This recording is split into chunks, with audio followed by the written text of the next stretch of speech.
Ele sempre achou que avisos eram um exagero das pessoas. Para ele, a vida não mandava sinais, apenas seguia seu curso normal. Quando algo dava errado, dizia que era azar. Quando algo quase dava errado, chamava de coincidência. Nunca parava para pensar que pequenas coisas pudessem ter algum significado. Seu nome era Daniel. Tinha 34 anos e trabalhava como gerente de projetos em uma empresa de tecnologia. Era o tipo de pessoa que sempre teve respostas rápidas, soluções práticas e pouca paciência para o que considerava sentimentalismo. Seus colegas o respeitavam pela eficiência, mas poucos realmente o conheciam. Ele mantinha as pessoas a uma distância segura, não por maldade, mas por conveniência. Relacionamentos profundos exigiam tempo, vulnerabilidade e atenção. 3 coisas que Daniel preferia economizar.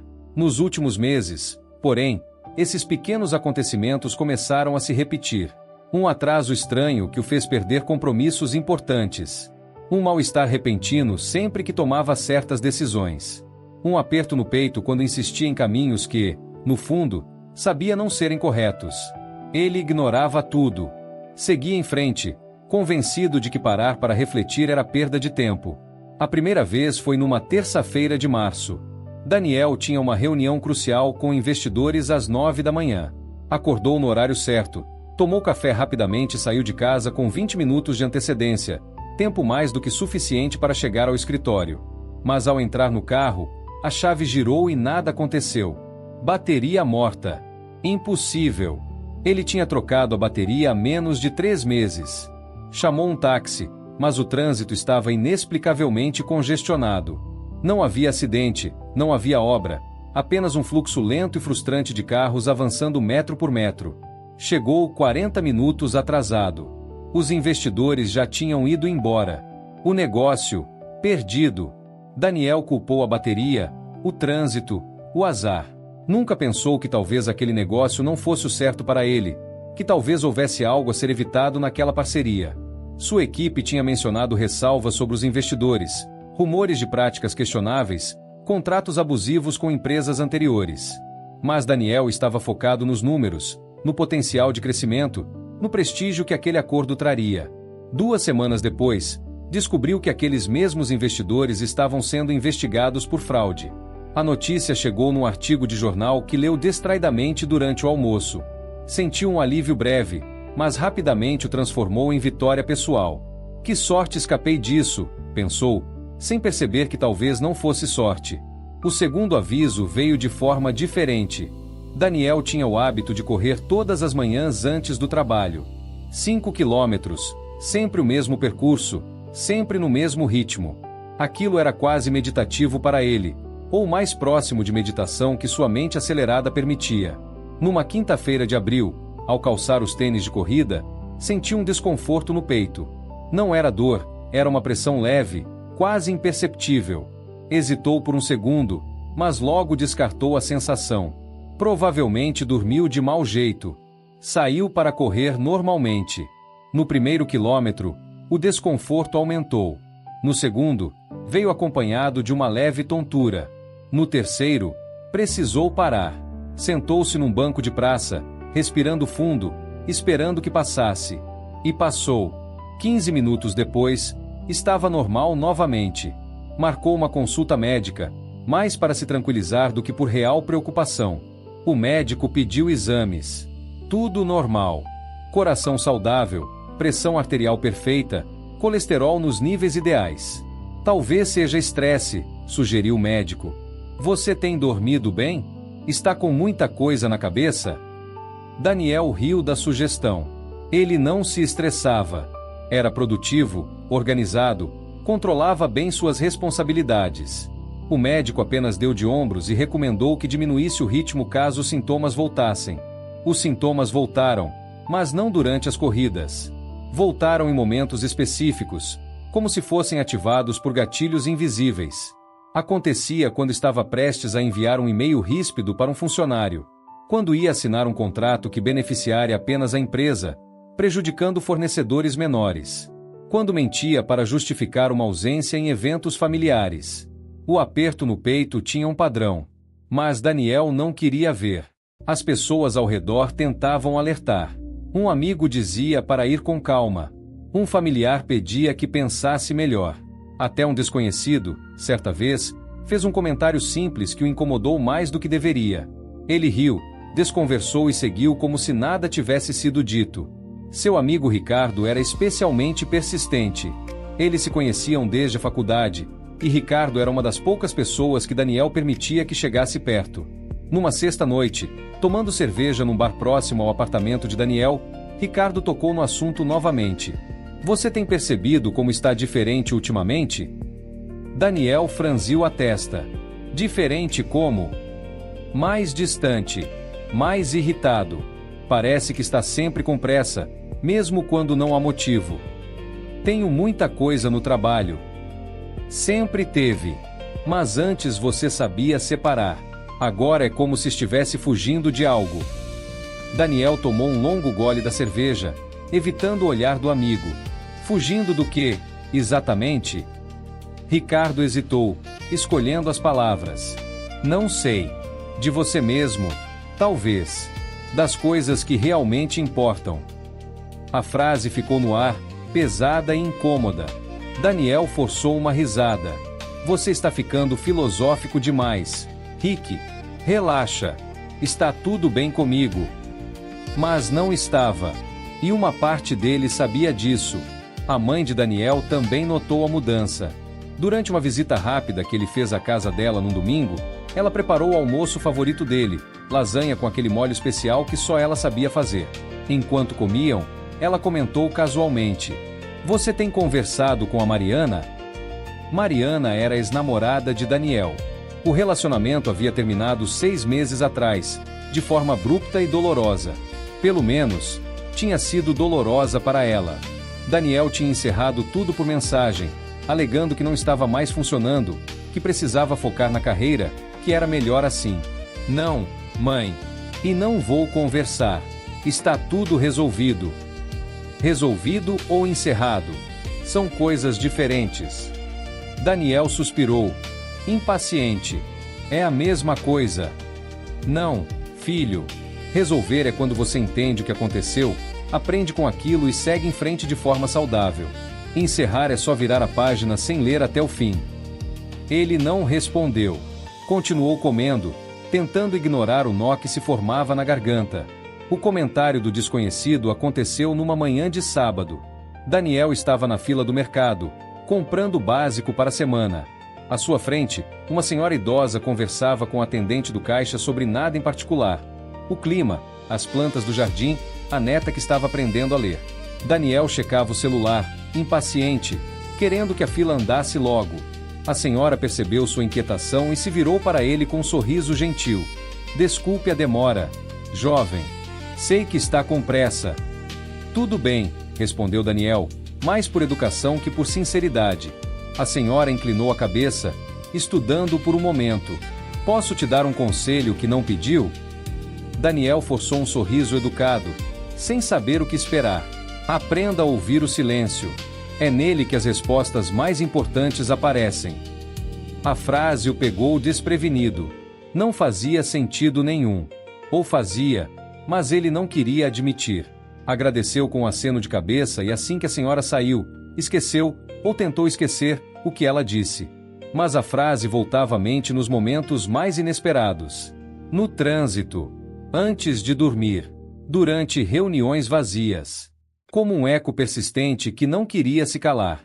Até que os avisos ficaram mais claros. Numa noite comum de maio, ao voltar para casa depois de mais um dia exaustivo de trabalho, Daniel sentiu uma inquietação forte, como se algo estivesse fora do lugar. Não era medo, era um incômodo persistente, uma sensação de que havia esquecido algo importante, embora não conseguisse identificar o que. O apartamento estava exatamente como ele deixou pela manhã. Nada fora do lugar. Nenhuma janela aberta, nenhum objeto estranho. Mas a sensação não passava. Era como se o ar estivesse mais denso, carregado de uma presença invisível. Pensou em ligar para alguém, mas desistiu. Para quem? E para dizer o quê? Que estava se sentindo estranho sem motivo aparente? Que uma inquietação sem nome o perseguia? Pareceria ridículo. Pensou em voltar atrás em uma decisão recente. Havia demitido um funcionário naquela tarde, Um rapaz jovem e dedicado que cometeu um erro honesto. A demissão foi injusta, Daniel sabia, mas foi conveniente. O erro serviu de desculpa para cortar custos que a diretoria exigia. Ele poderia reverter a decisão, conversar com o rapaz, encontrar outra solução. Mas não. Era mais fácil seguir em frente, fingir que foi apenas uma decisão de negócios, nada pessoal. Preferiu dormir, acreditando que tudo passaria. Mas o sono não veio. Deitado no escuro, sem celular, sem televisão, sem nenhuma distração, Daniel ficou sozinho com seus pensamentos pela primeira vez em meses. Talvez em anos.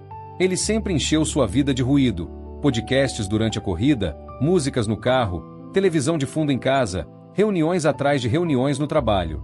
O silêncio era um inimigo a ser evitado. Mas naquela noite, o silêncio venceu. E nele, a mente começou a juntar peças que ele sempre separou. Lembrou das escolhas feitas às pressas, das vezes em que ignorou a própria consciência, das palavras que ouviu e fingiu não ouvir. Cada pequeno aviso esquecido parecia agora ganhar peso, como se todos eles estivessem esperando para serem reconhecidos simultaneamente. Lembrou da bateria do carro que o impediu de fechar aquele negócio corrupto, do desconforto no peito que surgia sempre que ia contra seus próprios valores, das palavras de Ricardo, da mãe, da senhora no mercado, dos olhos de Mariana quando ele terminou tudo por mensagem, sem coragem de enfrentá-la pessoalmente. Lembrou do funcionário demitido, do rapaz de 23 anos que tinha uma filha pequena e um financiamento de apartamento, que chorou discretamente ao receber a notícia e mesmo assim agradeceu pela oportunidade que teve. Como ele tinha chegado até ali? Quando se tornou o tipo de pessoa capaz de fazer isso sem sequer perder o sono? Mas o sono não vinha justamente por isso. Alguma parte dele, uma parte que tinha sido silenciada por muito tempo, estava se recusando a aceitar aquilo. Estava se recusando a seguir em frente sem confrontar o que ele havia se tornado. O silêncio do quarto ficou diferente. Não era vazio. Era carregado. Como se algo estivesse esperando que ele finalmente parasse de correr. Pela primeira vez, ele não tentou fugir daquilo. Não pegou o celular, não ligou a televisão, não inventou uma desculpa para se distrair. Ficou ali, encarando o teto, sentindo o coração desacelerar enquanto a mente finalmente se abria. As lágrimas vieram de forma inesperada. Silenciosas, mas intensas. Não eram lágrimas de autopiedade, mas de reconhecimento. De um encontro doloroso, mas necessário, com a verdade sobre si mesmo. Foi nesse momento que entendeu. Os avisos nunca foram gritos. Sempre foram sussurros. Pequenos sinais, repetidos com paciência, esperando que ele estivesse disposto a escutar. Não para puni-lo, mas para poupá-lo. Para guiá-lo de volta a um caminho que ele conhecia, mas tinha abandonado em nome da eficiência, do sucesso, da imagem que construiu para os outros e para si mesmo. A vida não estava contra ele. Estava tentando ajudá-lo. E ele, teimoso, insistia em interpretar a ajuda como obstáculo. Daniel chorou até não ter mais lágrimas. Depois, ficou em silêncio, respirando devagar, sentindo algo dentro dele se reorganizar. Não era uma transformação instantânea, nem uma revelação mágica que resolvia tudo. Era apenas o primeiro passo. O reconhecimento de que precisava mudar. Na manhã seguinte, nada de extraordinário aconteceu. O mundo continuou o mesmo. O sol nasceu, os pássaros cantaram, o trânsito estava intenso como sempre. Mas ele não. Algo fundamental havia mudado. A primeira coisa que fez foi ligar para o rapaz que tinha demitido. Pediu desculpas. Explicou que a decisão foi injusta e que gostaria de reverter, se ele ainda tivesse interesse. Do outro lado da linha, houve um silêncio surpreso, seguido de um choro contido e um agradecimento emocionado. Daniel não fez aquilo esperando gratidão. Fez porque era o certo. E pela primeira vez em muito tempo, o aperto no peito desapareceu completamente. Ligou para Ricardo. Marcou um almoço. Disse que queria conversar de verdade, sem pressa, sem evitar os assuntos difíceis. O amigo aceitou prontamente, sem fazer perguntas. Visitou a mãe sem avisar, coisa que não fazia há anos. Sentou-se à mesa da cozinha enquanto ela preparava café e, pela primeira vez, falou abertamente sobre como estava se sentindo. Sobre o vazio, a correria, a sensação de estar vivendo a vida de outra pessoa. Ela ouviu em silêncio, sem julgamentos, apenas segurando a mão dele quando as palavras ficavam difíceis. Sobre Mariana, ainda não teve coragem de fazer contato, mas ao menos reconheceu que devia a ela uma conversa honesta, um pedido sincero de desculpas, sem esperar perdão ou reconciliação. Apenas fechando aquele ciclo da forma que deveria ter sido fechado desde o início. Passou a prestar atenção, a ouvir mais, a refletir antes de agir. Não porque tinha medo, mas porque finalmente compreendeu que ignorar os avisos não os faz desaparecer. No trabalho, começou a questionar decisões que antes aceitava automaticamente. Passou a considerar o impacto humano, não apenas os números nas planilhas. Alguns colegas estranharam a mudança, outros a receberam com alívio. Nas corridas matinais, diminuiu o ritmo. Passou a olhar ao redor, perceber a paisagem, sentir o corpo, a respiração, o momento presente. Descobriu que correr mais devagar não significava ser menos produtivo, significava estar mais vivo. Aprendeu a ouvir o silêncio, como a senhora do mercado sugeriu. Descobriu que era nele, e não no ruído constante, que encontrava clareza. Era no silêncio que percebia os avisos, antes que se tornassem urgências. Os meses seguintes não foram fáceis.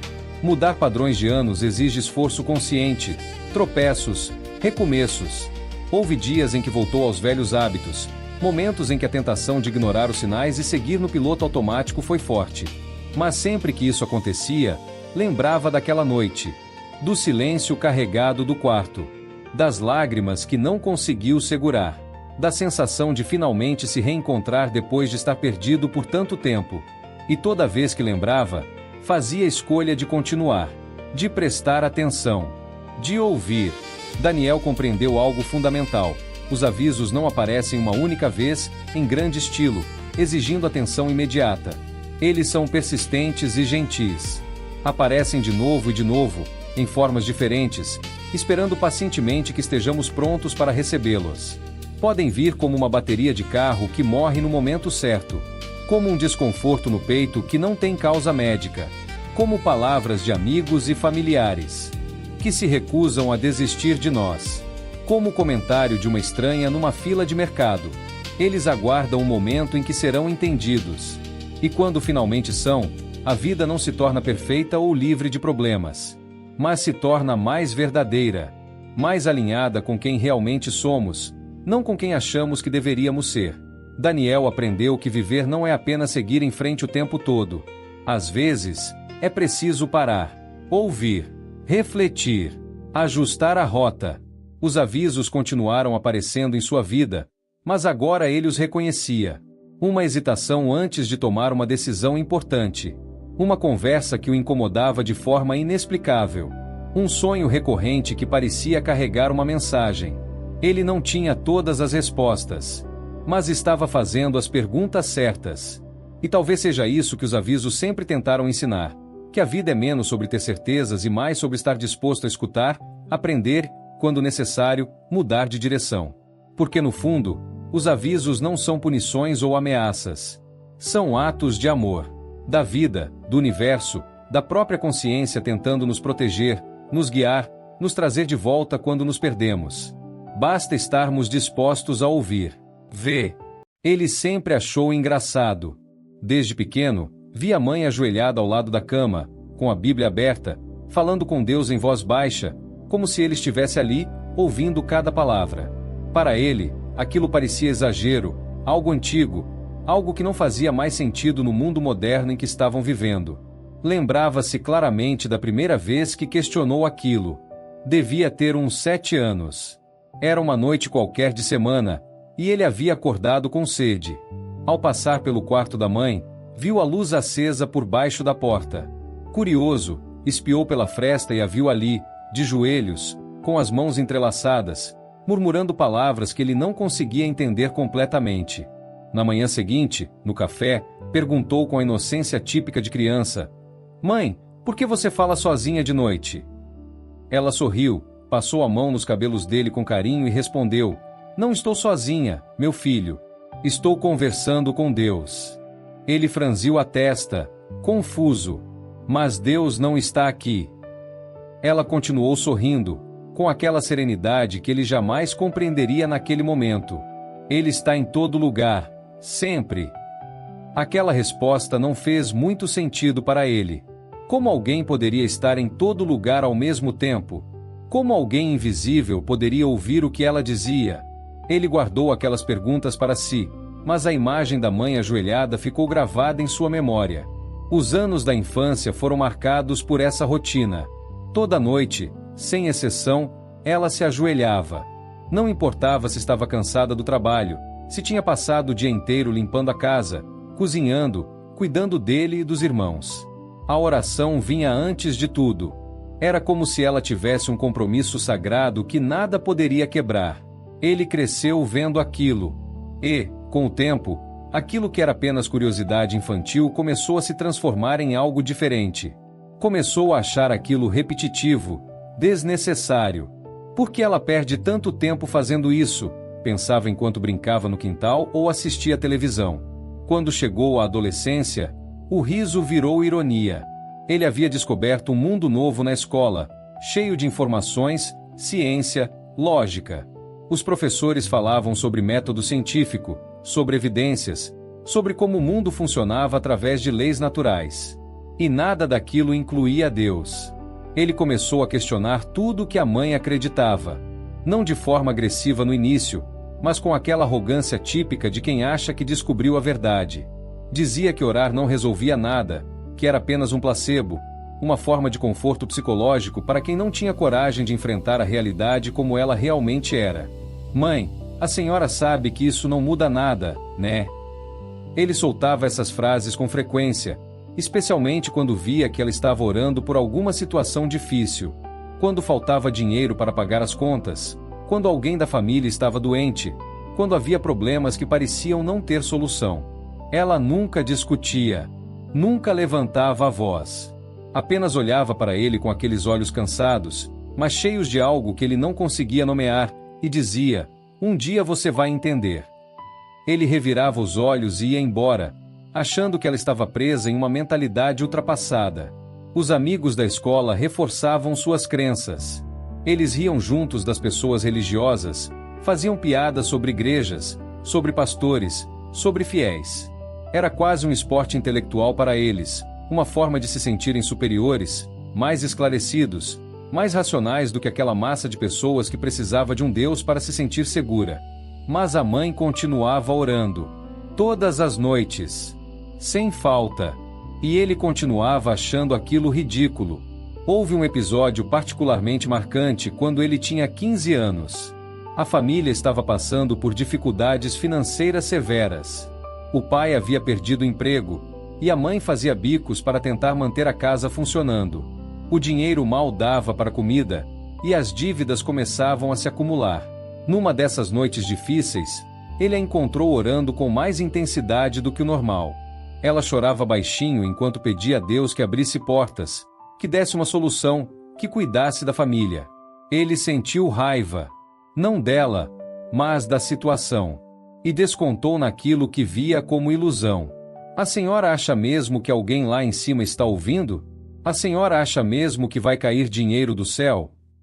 Ele não gritou, mas o tom foi cortante, cheio de sarcasmo. A mãe parou de orar, enxugou as lágrimas e o encarou. Pela primeira vez, ele viu algo diferente em seus olhos. Não era raiva, era tristeza profunda. Meu filho, eu não oro porque acho que vai cair dinheiro do céu. Eu oro porque preciso de forças para continuar. E oro por você, para que um dia encontre paz. Ela voltou a se ajoelhar, e ele saiu do quarto se sentindo vazio, mas ainda convencido de que estava certo. O tempo passou. Ele terminou o ensino médio, entrou na faculdade e construiu a própria vida longe da fé que sempre desprezou. Mudou-se para outra cidade, arrumou um emprego, conheceu pessoas que pensavam como ele. Sua vida girava em torno do trabalho, dos amigos, dos fins de semana, das ambições profissionais. A mãe continuava na mesma casa, na mesma rotina, com a mesma fé inabalável. Ele a visitava de vez em quando, nos feriados, em datas especiais. E toda vez era a mesma coisa. Quando chegava a casa, encontrava a mesma cena de sempre. A Bíblia sobre a mesa da sala, gasta pelo tempo e pelo uso constante. O rádio baixo tocando um louvor antigo, daqueles que ela ouvia desde que ele era criança. A serenidade de alguém que acreditava de verdade, sem questionamentos, sem dúvidas. E ele continuava rindo. Não era mais aquele riso aberto da adolescência. Era algo mais sutil, mais cínico. Um sorriso de canto de boca quando via a Bíblia ali, um comentário irônico quando ela mencionava Deus, uma piada pronta quando ela falava de algum milagre que alguém havia testemunhado na igreja. Mãe, a senhora ainda acredita nessas histórias? Ele dizia isso enquanto mexia no celular, sem nem olhar para ela direito. Ela respondia com a mesma paciência de sempre: não são histórias, meu filho. É a minha vida. Ele balançava a cabeça e mudava de assunto. As visitas eram breves. Ele sempre tinha pressa de voltar para sua vida, para suas responsabilidades, para seu mundo onde Deus não tinha lugar. A mãe sempre o abraçava na despedida com um aperto forte, como se quisesse guardar aquele momento, e dizia: vou orar por você. Ele agradecia mecanicamente, sem pensar muito no significado daquelas palavras. Nos momentos difíceis de sua própria vida, quando o trabalho ficava estressante, quando os relacionamentos não davam certo, quando a solidão da cidade grande apertava, ele nunca pensava em orar. Achava outras saídas. Distrações, bebida, trabalho excessivo, qualquer coisa menos admitir que talvez precisasse de algo além dele mesmo. E quando a mãe perguntava como ele estava, ele sempre respondia que estava bem, que estava lidando com tudo, que não precisava de ajuda. Ela olhava fundo nos olhos dele, e ele sabia que ela não acreditava, mas ela nunca insistia. Apenas dizia: Deus está com você, mesmo que você não acredite nele.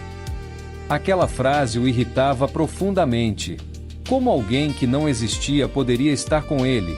Como algo invisível e improvável poderia fazer diferença em sua vida concreta, real, cheia de problemas tangíveis? Os anos foram passando, e algo começou a mudar. Não nele, mas na mãe. Ele percebia nas visitas que ela estava mais cansada, mais frágil. As mãos que sempre foram fortes e trabalhadeiras agora tremiam levemente quando pegava a xícara de café. Os cabelos estavam mais brancos, o rosto mais marcado pelo tempo. Ele fingia não perceber. Era mais fácil ignorar do que admitir que ela estava envelhecendo, que um dia ela não estaria mais ali. Era mais confortável continuar na rotina de visitas rápidas e superficiais do que enfrentar aquela realidade.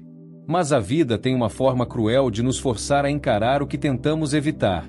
Era uma terça-feira comum. Ele estava no escritório, no meio de uma reunião importante, quando o celular vibrou insistentemente. Normalmente, ele ignoraria, mas algo fez olhar. Era o número da vizinha da mãe. O coração dele apertou antes mesmo de atender. Seu filho, é melhor você vir. Sua mãe passou mal. A ambulância já está levando ela para o hospital. As palavras ecoaram em sua mente como um trovão. Ele pediu licença da reunião, pegou as chaves do carro e saiu correndo. A viagem até a cidade natal, que normalmente levava 3 horas, ele fez em 2. O coração batia acelerado, a mente repleta de pensamentos que ele tentava afastar. Ela vai ficar bem. Tem que ficar bem. Quando chegou ao hospital, o cheiro de desinfetante e o silêncio dos corredores o atingiram como uma onda. Ele perguntou na recepção, foi direcionado ao quarto, e no caminho, suas pernas pareciam pesar toneladas. Cada passo era uma eternidade. Ele entrou no quarto devagar, quase com medo do que ia encontrar. E ali estava ela, deitada na cama do hospital, frágil, mais silenciosa do que nunca. Os tubos, os aparelhos, o bip constante do monitor cardíaco. Tudo aquilo parecia irreal, como se fosse um pesadelo do qual ele ia acordar a qualquer momento. Mas não era. Sobre a mesa de cabeceira, ao lado da cama, estava a Bíblia dela. A mesma de sempre. Gasta, com a capa desgastada, as páginas amareladas pelo tempo, cheia de marcações à caneta, anotações nas margens, versículos sublinhados.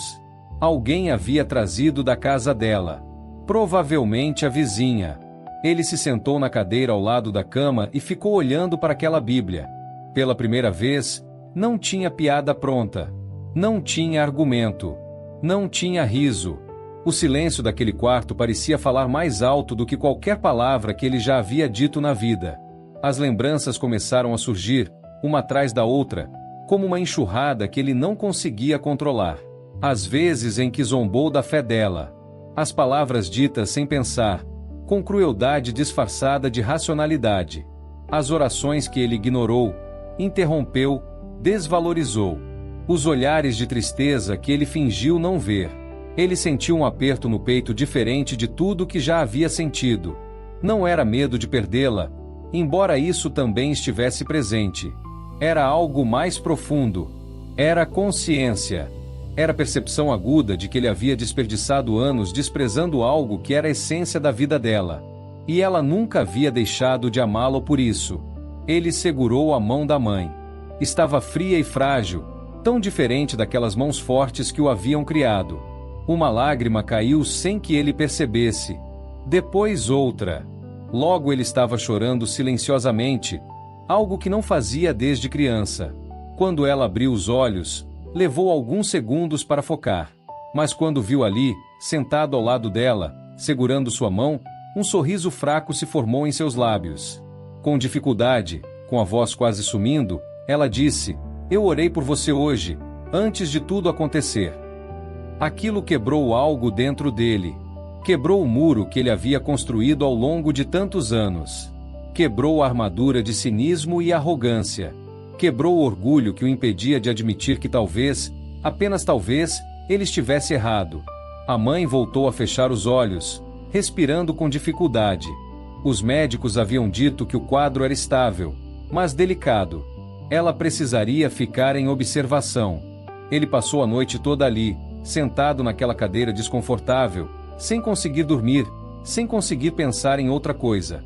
Em algum momento da madrugada, quando o hospital estava mergulhado no silêncio, ele olhou novamente para a Bíblia sobre a mesa. Esticou o braço e a pegou. Era pesada, ou talvez fosse o peso do que ela representava. Ele abriu aleatoriamente. As páginas estavam cheias de marcações. Frases circuladas, exclamações nas margens, datas anotadas. Ele começou a ler algumas das anotações. 20 de março de 2010. Orei por meu filho hoje. Que ele encontre seu caminho. 15 de agosto de 2015. Senhor, protege meu filho onde quer que ele esteja. 2 de janeiro de 2020. Sei que um dia ele vai entender. Eram dezenas, centenas de anotações. Anos e anos de orações registradas. Todas por ele. Ele nunca havia percebido. Nunca havia dado importância. Mas ali estava, preto no branco, a prova de um amor incondicional, de uma fé que não desistia, de uma mãe que nunca parou de acreditar. As lágrimas voltaram, agora com mais força.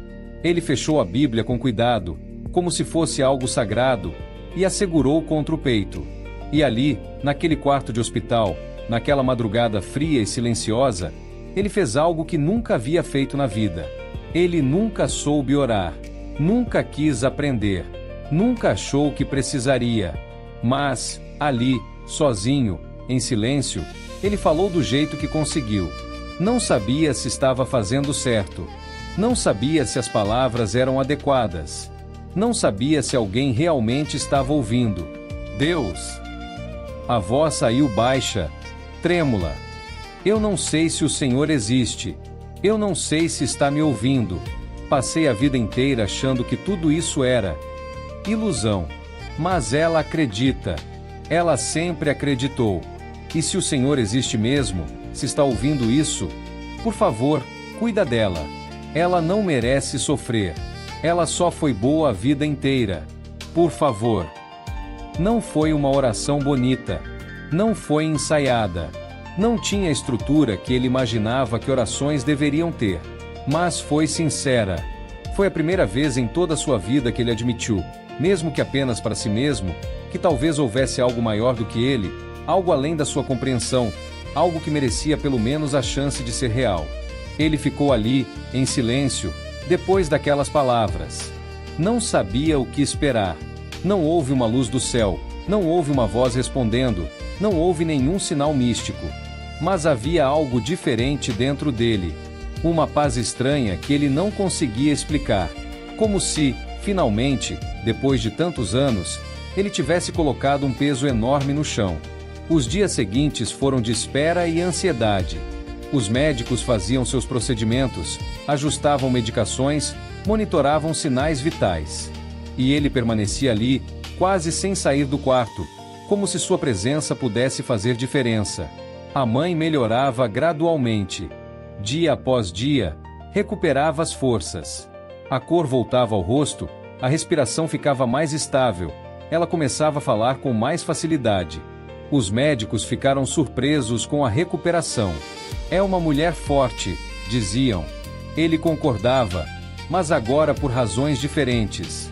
Uma tarde, quando ela já estava bem melhor, sentada na cama, lendo sua Bíblia, ele se aproximou e disse: "Mãe, eu preciso te pedir desculpa." Ela levantou os olhos, surpresa. "Por quê, meu filho?" Ele engoliu seco. "Por tudo. Por todos esses anos. Por ter zombado da sua fé. Por ter sido cruel. Por ter sido cego." Ela pousou a Bíblia no colo e estendeu a mão. Ele segurou. "Meu filho, eu sempre soube que um dia você ia entender. Não precisava ser assim, nesse momento difícil, mas o importante é que você entendeu." Ela apertou a mão dele. "E eu nunca parei de orar por você. Nunca vou parar." Ele sentiu um nó na garganta. Eu orei. Pela primeira vez na vida, eu orei. Por você. Não sei se fiz certo, mas... Ela sorriu, e daquela vez foi um sorriso cheio de alegria genuína. Não existe jeito certo ou errado, meu filho. Deus escuta o coração, não as palavras bonitas. Naquele momento, algo mudou para sempre dentro dele. Não foi uma conversão dramática, não foi uma transformação instantânea em alguém religioso. Foi algo mais sutil, mais profundo. Foi o reconhecimento de que havia sido arrogante, de que havia desperdiçado anos em uma postura defensiva contra algo que nunca havia realmente ameaçado, de que a fé da mãe não era fraqueza, mas a maior força que ela sempre teve. Dias depois, a mãe recebeu alta. Nada que o mundo chamaria de milagre, nada que os médicos não pudessem explicar com termos científicos. Mas algo tinha mudado para sempre dentro dele. Algo que a ciência não poderia medir ou quantificar. Ele nunca mais riu da fé da própria mãe. Não apenas por respeito, mas por compreensão genuína. Passou a respeitar aquilo que antes desprezava. Passou a ouvir mais e falar menos. Passou a observar com outros olhos quando a via orando. Nas visitas seguintes, que se tornaram mais frequentes, ele começou a prestar atenção em detalhes que antes ignorava. A serenidade no rosto dela durante as orações. A forma como ela parecia estar realmente conversando com alguém, não apenas repetindo palavras vazias. A paz que emanava dela mesmo em momentos difíceis. Ele começou a fazer perguntas. Não com ironia, mas com curiosidade genuína. Como você aprendeu a orar? Como você mantém a fé quando as coisas ficam difíceis? Como você nunca desistiu de orar por mim, mesmo quando eu só te magoava? Ela respondia com paciência, com histórias de sua própria jornada de fé, com a sabedoria acumulada de anos conversando com Deus. E ele ouvia, realmente ouvia, pela primeira vez na vida. Certa vez, ela lhe ofereceu uma Bíblia. Para você. Não precisa ler se não quiser. Mas está aqui. Ele aceitou, e para sua própria surpresa, começou a ler. Devagar, sem pressa, sem pressão. Algumas passagens não faziam sentido para ele. Outras o atingiam de formas que ele não esperava. Ele não se tornou um crente fervoroso da noite para o dia. Ainda tinha dúvidas, ainda lutava com conceitos, ainda questionava muitas coisas. Mas agora questionava de forma diferente. Não com a arrogância de quem já tem todas as respostas, mas com a humildade de quem está disposto a aprender. Começou a ir à igreja com a mãe de vez em quando. No início, se sentia deslocado, como um peixe fora d'água. Mas com o tempo, foi entendendo que aquele espaço significava algo para ela. e isso já era razão suficiente para estar ali. Hoje, sempre que a vê orando, ele não interrompe, não ironiza, apenas permanece em silêncio, respeitando aquele momento que ela tem com Deus. E às vezes, quando ela não está vendo, ele também fecha os olhos e tenta orar, ainda desajeitadamente, ainda sem saber bem como fazer, mas com sinceridade. Ele aprendeu lições que nenhuma universidade poderia ensinar. Aprendeu que zombar da fé é fácil quando não se precisa dela, quando a vida está indo bem, quando não há crises que exponham nossa fragilidade. Mas quando a vida aperta, quando o chão desaparece sob os pés, quando não há mais nada que se agarrar, são as orações silenciosas que sustentam. Aprendeu que a fé não é uma muleta para os fracos, como ele sempre pensou. É uma força para os que reconhecem suas limitações. É a humildade de admitir que não temos controle sobre tudo. É a coragem de confiar em algo maior do que nós mesmos. Aprendeu que sua mãe não orava porque era ignorante ou porque não conseguia lidar com a realidade. Ela orava porque entendia a realidade melhor do que ele. Ela sabia que há dimensões da existência que a razão sozinha não alcança. Ela sabia que há um mistério no viver que exige reverência, não explicação. Aprendeu que as orações dela nunca foram sobre fazer pedidos egoístas ou esperar que Deus resolvesse tudo magicamente. Eram sobre conexão, sobre entrega, sobre manter a esperança mesmo quando tudo parecia perdido. Eram sobre amor. Por Deus, pela família, por ele. E ele nunca mais esqueceu. Não esqueceu a lição de humildade que aquele momento no hospital lhe ensinou. Não esqueceu a sensação de estar completamente vulnerável e perceber que sua arrogância não significava nada diante da fragilidade da vida. Não esqueceu as anotações naquela Bíblia, anos de orações por alguém que só retribuía com desprezo. Não se brinca com Deus. Não porque ele vá punir ou castigar, mas porque há algo de sagrado no ato de fé. Há algo de profundamente humano na busca por sentido, por conexão, por esperança. Não se brinca com a fé de quem ama você. Não porque seja proibido, mas porque é cruel. É menosprezar o que há de mais precioso na vida de alguém. É desrespeitar a fonte de força que sustenta aquela pessoa. Ele carrega essas lições hoje. Não é perfeito. Ainda tem momentos de dúvida. Ainda luta com a própria fé nascente. Mas uma coisa mudou para sempre: o respeito. Respeito pela jornada espiritual de cada um. Respeito pela fé que ele não compreende completamente. Respeito pela mãe que nunca desistiu dele, mesmo quando ele desistiu dela. E nas noites difíceis, quando a vida pesa, ele se pega fazendo o que jurou que nunca faria. Ele ora. Do seu jeito, com suas palavras, com suas dúvidas. Mas ora. E de alguma forma, isso traz paz. Porque no final, ele entendeu o que a mãe sempre tentou dizer. A fé não é sobre ter todas as respostas. É sobre ter a coragem de continuar mesmo sem elas. Fim.